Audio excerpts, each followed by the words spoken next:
தே ஒரு விஷயம் நான் கேளு. நீ இப்படி வீணா கேட்டதுக்கு யாரும் காரணமே இல்ல. முழுக்க முழுக்க நீதான். உன் வாழ்க்கைய சுத்தமா மாத்தலாங்கங்கறக்குள்ளே, நீயே உன் வாய்ப்பு எல்லாத்தையும் நாசம் பண்ணிட்ட.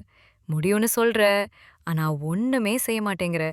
நாள பாப்போம், வந்துரும்டா டைம். இதுதான் உன் ஃபேவரைட் டயலாக். ஆனா நாளையும் வரல, நேரமும் வரல. நீயும் புரியாம இருக்க. ரீல்ஸ் பார்த்து மோட்டிவேட் ஆகுற. ஆனா மூவ் ஆகுறல்ல. நீ ஜஸ்ட் ஒரு ஸ்க்ரீனோட அடிக்ட் ஆன மனைவி மாதிரி இருக்க. நீ மேல நம்புறவங்களுக்கே வெறுப்பா போறது. அவங்க எதிர்பார்த்த நீ இன்னும் தோட்டத்திலேயே இருக்க. நீ பிஸினா எதுக்காகன்னு கேளு. ஒரு யூஸ்லெஸ் ரிலேஷன்ஷிப்பே ஓவர் திங்க் பண்ணிக்கிட்டு தான் பிஸி. நீ சக்சஸ் வந்தா ஒன்னும் தப்பில்ல. ஆனா ஃபெயிலியர் வந்தா ப்ளேம் பண்ற. உண்மையா சொல்லப்போனா நீ ப்ளேம் பண்றத தவிர வேற ஒன்னும் செய்யல. இந்த புலம்பல், அந்த வார்க்க கொடுத்தது இல்லடான்னு கத்துற மாதிரிலாம் சுத்தமா விட்டுடு.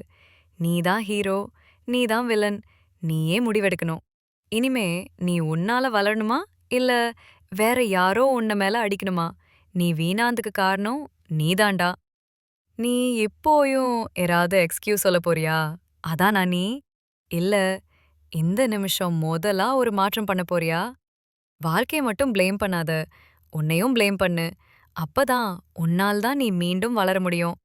இதுதான் உண்மை. கேலி சின்னம் இல்ல. Full stop. இப்ப நீ என்ன பண்ண போற? என்ன